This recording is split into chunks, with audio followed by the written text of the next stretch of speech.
Look, you're not fooling anybody. You're trying to stop me from giving the answer. So let me give Kurt, you the answer. This is a little nutty. I gotta be honest. Were you trying to get crazy with this, eh? Don't you know I'm loco? You hear me? I'm not insane! This is not reality, not reality, not reality. This is reality. Not reality, not reality. Relax, buddy. You're awake now.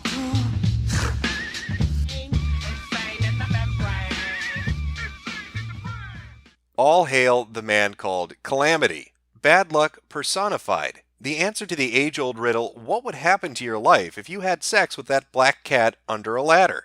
Well, I'll tell you what. You'd be Kurt Eichenwald. You can say what you want about the boys at Blizzard, but look at that reflection mapping, or ambient occlusion. These are all technical terms. I don't know what any of it means. But it looks like the sun's directly above him. It's almost realistic. You could reach out and touch that. Now, Kurt, well, he's the sort of man that doesn't settle for second best. Most people would take a horrific embarrassment happening to them and call it quits. That's where they draw the line. They've achieved all they want to achieve in the realm of making themselves look like a jackass. But not Kurt. He's got that Goku get 'em attitude. That one's for you, buddy. I know you'll appreciate it. From one weeb to another. Don't worry, I'm going to pack more of them in there. We'll get to that later. Now, Kurt, he doesn't settle for second best. He's going to keep overachieving. He's going to have that drive to move forward. There's always another bar to grab at. And he will outdo himself time and time and time again. But to really understand the story of Kurt and the catastrophes which surround him, we have to go all the way back to the beginning. Because who exactly is this man? And where did he get his start? So why don't you have a seat right over there? And let's begin. For 5 years, beginning when I was 13 years old, I operated a pornographic website featuring images of myself loaded onto the internet by webcams. I was paid by more than 1,000 men to strip naked, masturbate, and even have sex with female prostitutes while on camera. That young man giving testimony before the commission is Justin Berry, someone who found himself lured into the insidious side of the internet. A then young teenage boy who thought his webcam would be a means to meet new people, to make friends online, and to be able to reach out to others with common interests to help take care of the loneliness he felt in his day-to-day life. Instead, he found himself the focus of people who wanted to exploit him. As time went on and his interactions with these men continued, the requests they were giving him to simply do a stream or to put himself on webcam with only his shirt off morphed into more and more extreme and explicit sexual acts. As the years went by, the relationship he had with his abusers moved past purely a entertainer-customer relationship into that of a business partner, opening up websites such as Justin Friends to continue his streaming service. Justin Berry's story first came to light through the New York Times and the reporting of Kurt Eichenwald. Within his report, Kurt recounts how he first met Justin, his attempts to bring Justin away from this group of people, to get him to go forward to law enforcement, to bring evidence against the men that exploited him, to hopefully get charges brought and to get convictions so that these same people could not prey on other children. Through Kurt's reporting and his actions, he was able to get Justin to do just that. The story went national. It became a big piece of news. It won Kurt an award. All was looking well for Eichenwald. It was something to hang his hat on. He had saved a young man who was formerly a child porn star, brought about the beginnings of justice to get child pornographers and exploiters and molesters brought before the courts. Just another in a long line of successful stories that Kurt had written over the span of his career. An investigative reporter, a journalist who had a reputation for being detail-oriented and meticulous with what he did. And it was that mindset and that consistency on Kurt's part that won him the accolades of his peers. And yet it wasn't long after this report was published within the Times that issues began to crop up around Kurt and his relationship to the story, particularly the source, Justin Berry. Numerous outlets began to report on inconsistencies on how Kurt had conducted his investigation, as well as his relationship with the subject matter. Actions which seemingly went against the ethics policy and the standards and principles laid out at the New York Times, as well as numerous other papers, when it comes to how a journalist interacts with a story. One of the first issues to be raised within a year of this article going up was the fact that Kurt had paid Justin Berry money. It came out that Kurt had written a check to Justin for $2,000, something which the paper, the New York Times, prohibits. And yet Kurt said that it was a honest mistake. It was even more than an honest mistake. He had stated that he had met Justin, and a month before he even decided to write an article about Justin or his line of work, he had decided to give him $2,000 to get his life in order, that it was a personal loan that would be paid back to him, which it was. And yet he only neglected to mention this because he was under a deadline. He was working 15 to 18-hour days, 7 days a week to get this story compiled, and so it conveniently slipped his mind. When news that Kurt had paid money to Justin Berry, the source of the story, came out, the New York Times responded. It was put out there that this was an honest mistake, that it didn't affect the investigation, it didn't affect the reporting, and it didn't affect the important nature of what Kurt had written about. That this was the only mistake and the only payment that had been made. $2,000, perhaps another $10 payment, but that was it. There was no more money. Justin Berry had been cut a check for $2,000 and not a penny more, except for the other $1,100 that Kurt neglected to mention. An amount that was paid not just to Justin Berry, but to Justin Berry's business associate, the man that was running the website with him, a man who was later charged and convicted. That $1,100 payment wasn't disclosed until the court case began to proceed. And what was Kurt's response to that? Well, that's when he brought up epilepsy. Kurt went on to explain that this was a medical condition that he had, and that it affected his memory, and he had kept it a closely guarded secret. So the first time he had cut a check for $2,000 was before the story even took place. It was a personal business loan which he simply forgot about. The second time he had paid $1,100. It was an epileptic fit which wiped his memory out, and he didn't remember it at all. Even though when you look at the reporting around the issue, it seems that Kurt was taking measures to make sure that it didn't get connected back to him, since the money was paid through PayPal under different pseudonyms.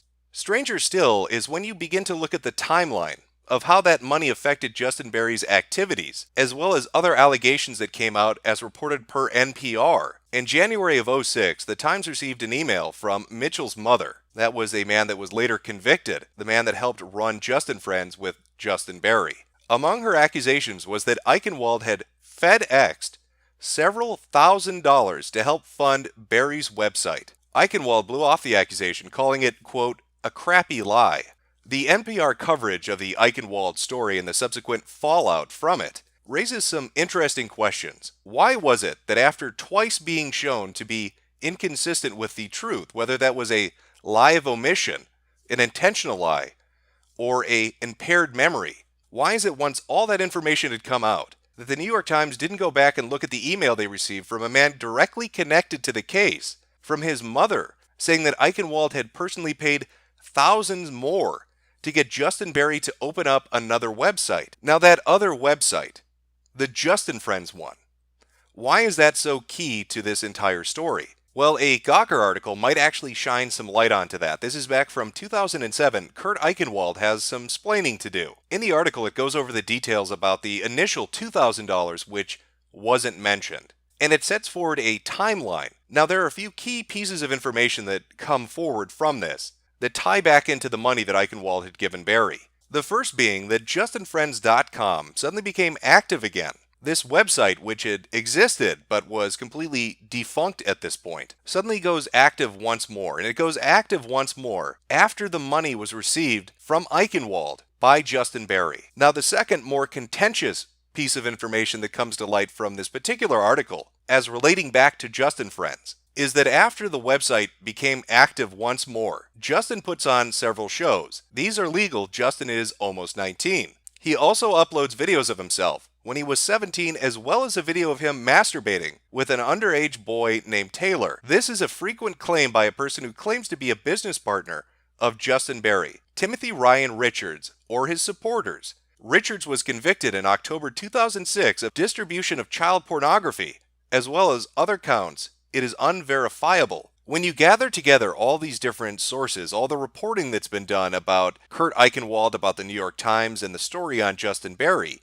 details begin to emerge which cast a cloud of doubt over the integrity of the story and the people involved with it. When looking at this information and parsing through it, you're confronted with numerous facts. Those being that Kurt Eichenwald made numerous payments to Justin Berry. These payments were made through a number of different methods, under a number of different names. Eichenwald gave different excuses for why that was never disclosed. Within 10 days of receiving that money, a site that's run by Justin Berry, as well as a business associate who would later be convicted for child pornography, suddenly becomes active again. Another defendant who was convicted as well for child pornography alleges that once the site became active, within a few days, videos of underage boys engaged in sexual activities were put up and were viewable by members of the website. When you look at that sequence of events, and you take Kurt Eichenwald's statement at the beginning of this, that this was a month before he had any interest in writing a story about this, and within 2 to 3 weeks of having given that money to Justin Berry, a website is now up and active and distributing, or allegedly distributing, child pornography. It makes one wonder, it calls into question the integrity of the people involved. Other outlets, such as truthrevolt.org, followed this up with even more information. For those of you that have never heard of this website, it's one that was founded by David Horowitz and Ben Shapiro. That will be funny for another reason later on in the video. Newsbusters notes that even outlets like NPR ultimately found horrifying details, such as an account believed to have been from Eichenwald had high-level administrative access to the child porn site Just and Friends, which would have allowed him to closely monitor the site's business. And it would seem that even at the time this was taking place in the subsequent years after the article went up, numerous outlets had qualms about what was happening. I think though that NPR really helps to highlight this by listing out what they call 3 primary questions for the Times. Does the Times now plan on having Eichenwald's reporting during his tenure at the paper verified in light of the additional undisclosed payments he made to Berry? Does the Times plan to investigate if the money Eichenwald gave Berry was used by Berry to operate the website merely to generate a story? Does the Times plan to investigate, or has it investigated, why Ingracia declined to confirm the veracity of the email that accused Eichenwald of both exchanging funds with Berry and potentially funding Berry's web operation? But I think the most damning question, and the most pertinent one, is that second one. Was the money used to operate the website merely to generate a story? Take a moment to look at the details of everything surrounding this, of everything that's been reported about it. Eichenwald meets a young man. He gives him money. And seemingly a month later, he has a story about child pornography, about a website, about a former performer, and about men that are going to be arrested. If Eichenwald had not given Justin Berry the money, and that money had not been used to restart the website, and Berry had not continued on with his activities, would there have been any arrests? Would there have been any distribution of child porn? Would there have been an active child pornography website? Did the Times, did Kurt Eichenwald do this merely to generate a story? Now, these are merely questions. I'm not making any definitive declarative statements. I want to be very clear on that. I am just asking questions. So there you have Kurt Eichenwald, the only man in history who could rescue a child porn star, write a story that leads to arrest, and still find some way to fuck that up and look bad afterwards. But that's a trend which Kurt has continued onward for many years to come. Because if there is one thing Kurt is an expert at, it is making Kurt look bad.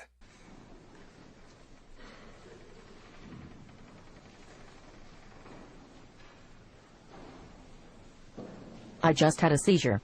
Wow, that was a bad one. The pain of seizures. I have seizure pain. I have pain from the seizure. Ma'am, that was not a seizure. That was a dance move. December 15th, 2016 was a bad day to be Kurt Eichenwald. And it is a pity because it held such promise. Kurt was excited. He was going to be on Tucker Carlson that evening at 7 p.m. And while Kurt would leave a memorable impression on the audience, it probably wasn't the impression he was hoping to go for. Instead of the reputable journalist with a long storied history of writing investigative pieces that delve into issues people are interested in, he came off as, how can I put this gently, batshit insane. Now, the entire segment was 10 minutes long, and I would love to show the entirety of it to you, but I don't think Fox News will oblige me in allowing me to play the entire clip uninterrupted. So I've taken highlighted segments to try to give you an idea of just how badly this went. Things began to go downhill about 2 to 3 minutes into the interview, when Tucker Carlson is reading back statements that Kurt had made on social media, namely one concerning Donald Trump being institutionalized in a mental hospital. But the next day you say, quite ironically, and I'm quoting, I believe Trump was institutionalized in a mental hospital for a nervous breakdown in 1990, which is why he won't release his medical records. This would devolve into at least 5 minutes of straight theatrics, as Kurt did everything in his power to dodge giving an answer to the simple question which Tucker repeatedly asked him. Was he in a mental hospital in 1990, as you alleged, or was he not? Let me answer the question. Go ahead. Look, you're not fooling anybody. You're trying to stop me from giving the answer. Now that is impressive. You might not see bullshittery like that outside of a used car lot. But Kurt was actually able to take Tucker saying, "Go ahead, give me your answer," and turn that around into, "You're not letting me answer the question." But he wasn't done there.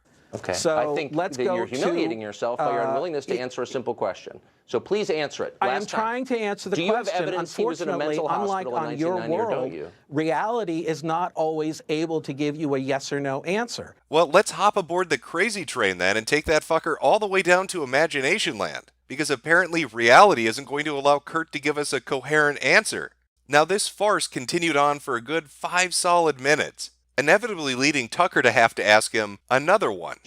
And nobody's getting fooled. You're trying to stop. How can Newsweek employ you as a reporter, Kurt, when you're throwing lines like this around that are untrue, that you can't substantiate, when you say to the president's Tucker, spokesman, F you, that's not the behavior of a reporter. Okay. Which is fairly sound. How could he be employed by Newsweek? How could he tweet out a public statement talking about a president-elect being institutionalized in a mental hospital and then refuse to expand on that, or to simply say, yes, that's true, or no, that is untrue? But if you thought that was bizarre, you haven't seen anything yet. Kurt wanted to kick it up a notch. He wanted to pull a bit of an Emerald. He wanted to take that nutty and bring it all the way up to a nutty buddy. How about this? I'm going to give you 30 seconds to answer this question. Do you have evidence that he was institutionalized in a mental hospital in 1990? Still on 30 the table. seconds. Now, okay, I will say this, because it's a message I've got from people from the CIA. I know a lot of officers. I know a lot of agents. I've been in their homes, and they're really delivering this to you and to Donald Trump. These are people who have sacrificed a lot for this country. Look at his face. Look at that expression. That's the expression you get when you're sitting next to a fucking crazy person on the bus in the city. That is the expression you get when you are in a confined area and you're thinking to yourself, what's the nearest window I can jump out of before this person tries to stab me with a needle? It's all in the eyebrows. He's communicating with those eyebrows that he's getting perhaps a little scared. I'm starting to have concerns about you, Kurt. Tell me what the secret message from the CIA is. Of course, much like the earlier question of, did you say this and is it true? Kurt's not going to give a clear answer on this one either. Instead, he's just going to keep freaking Tucker out to the point where he starts to express concerns about his well-being on a nationally televised news program. We're out of time, Kurt, and I don't mean this in a cruel way. I would have real concerns if I were one of your editors, and I mean that. I'm not calling anyone a liar, but I am saying I'm concerned about your behavior on this show tonight. Now, I'm sure you can imagine the reception that Kurt had waiting for him upon arriving back on his Twitter account after the interview had concluded. It would be putting it mildly to say that people were enjoying themselves, tearing into him, and he didn't help matters much by trying to elaborate on the message the CIA had given him to pass along to Tucker Carlson. Good old Kurt Eichenwald, said by his peers to be meticulous and detail-focused, forgot to write it down. Oops. You know, that super secret message from the Central Intelligence Agency, forgot to write that down.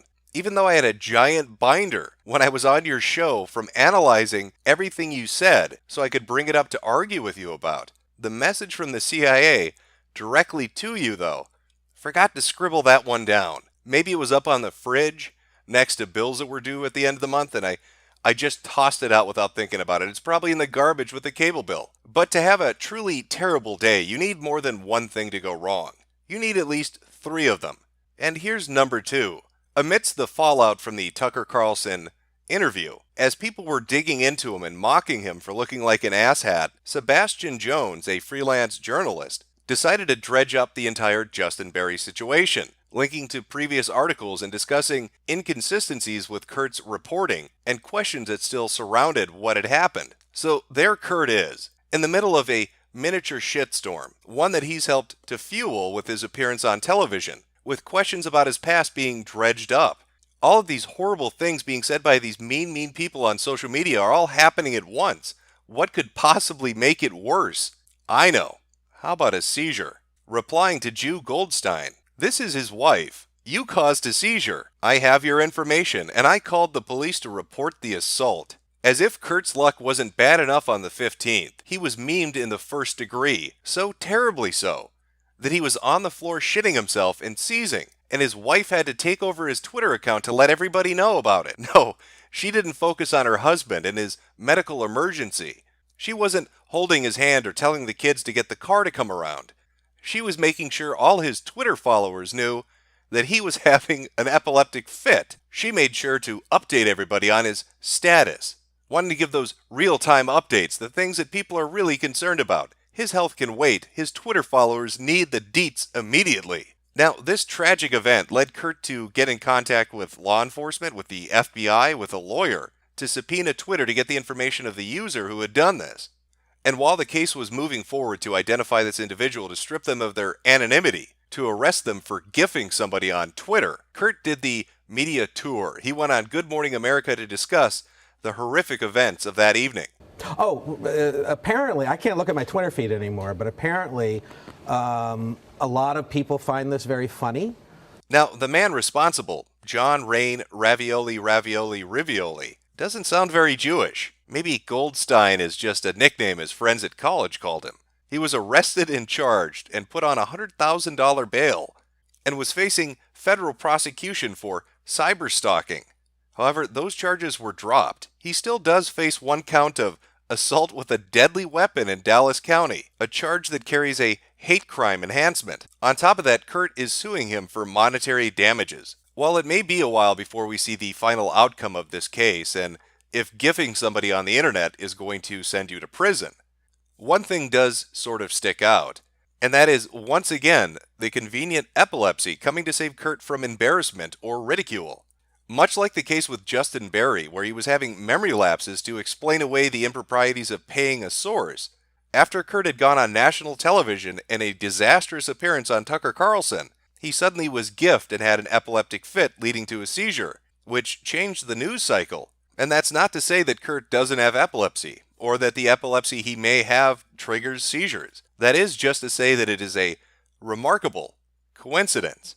Of course, Kurt Eichenwald is a very remarkable individual. What other word could exist to help to describe a man who would go through the arduous research process of looking up tentacle porn to show his family? I like to build the world aside and furnish it with porn. Draw hentai pics and girls with dicks and tentacles galore. The 7th started out like any other day for Kurt on social media. He was doing his damnedest to make himself look like a fool in front of as many people as possible.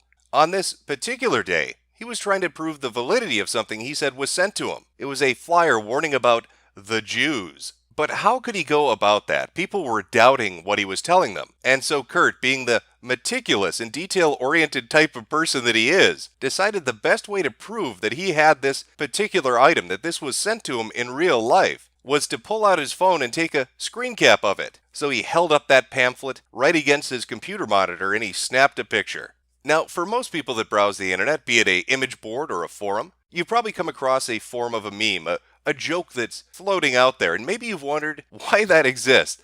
Who could possibly be so foolish as to do the following? The joke usually takes a form of somebody taking a screenshot of their desktop to point something out to other users at the community they're a part of. But included in that screenshot is a little more information than they were really willing to share. They slightly overlooked it. But who could really be that foolish? I mean, that's obviously a joke. Nobody would leave tabs open like that and make themselves look like a giant idiot. Well, there's always a basis in reality for everything. Kurt Eichenwald, he is a living example of somebody who did just that. Because if we analyze that picture he uploaded, if we go all CSI on it, you're going to notice something. There's a little tab present in the picture. You've just got to zoom in a little bit. Clean that up. Zoom in a little bit more. What does that say? It looks like somebody already did the detective work for us. Hey, which tag was it that hooked you, Kurt? Below is the expanded version of what was on the tab on Kurt's computer.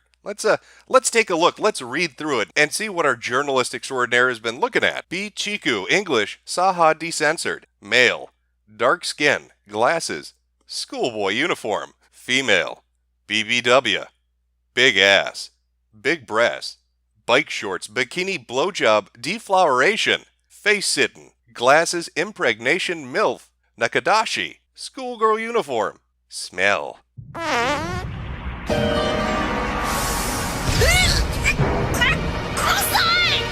Stockings, swimsuit teacher X-ray, Yuri. Hello, my name is Kurt Desu. I love Japan. Well, it would appear that was some animated pornography, some hentai that Kurt was looking up on his own, and he accidentally forgot to close the tab when he screen shared with his thousands of followers. I wonder what explanation he gave people. I'm sure something that was completely normal and reasonable, and something that people didn't think was even weirder than the fact that he was sharing his favorite hentais with his followers. Sigh. Okay, I'm a dumbass.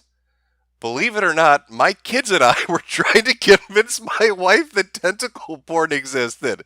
I tried to find some to show her it was real, but I couldn't find any. And I ended up with this. My family reads my Twitter feed, so they know this is true. You know, it was just a typical day in the Eichenwald household. Me, my kids, and my wife were all looking up hardcore hentai pornography because they didn't believe it really existed. And even though if you did a Google search just for the word tentacle porn, there would be 1 billion results. I couldn't find any. I wasn't able to find any.